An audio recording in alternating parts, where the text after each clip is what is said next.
The EU Commission proposes extending the COVID passport scheme to June 2023. Though COVID cases are dropping in Europe, there are signs a new round of vaccination mandates might be implemented by member states.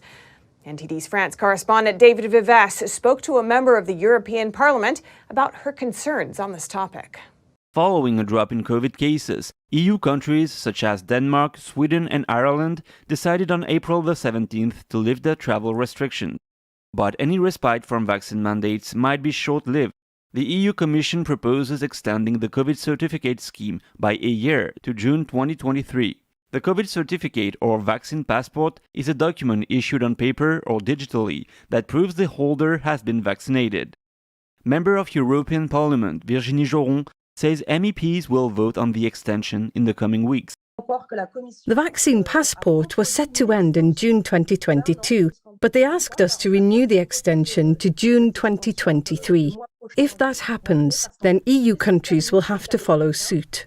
Joron says the Commission gives a framework for EU countries to follow. It is designed to incite governments to pass restrictive measures. In other words, it is up to each country to impose a mandate on the population. Each member state must choose its own strategy to force people to get the jab. That's the goal, as the vaccine is considered a miracle cure for COVID. In Italy, for example, they have been very abrupt. They prevented senior citizens from withdrawing money from the bank if they refused the shot. The vaccine passport extension also introduces new mandates. One of them is to meet the minimum number of jabs not only in the country you're traveling from, but also in the country you're heading to. 73% of people in EU countries have been fully vaccinated so far. Joron says she was one of the MEPs who asked for transparency around contracts between the EU Commission and Pfizer. Let me show you the contract. This is the contract. You see? You see here. Look, it is written, sensitive. But she says the EU Commission got hacked, and the contracts have been leaked to her. They allow the vaccine's distribution to the EU market, but there's more to it. Contractual obligations around EU countries buying more doses. Another interesting point we found is that there are two different contracts.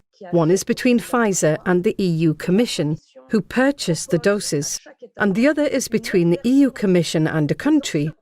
The contract allows Pfizer to be compensated if the country don't purchase enough doses.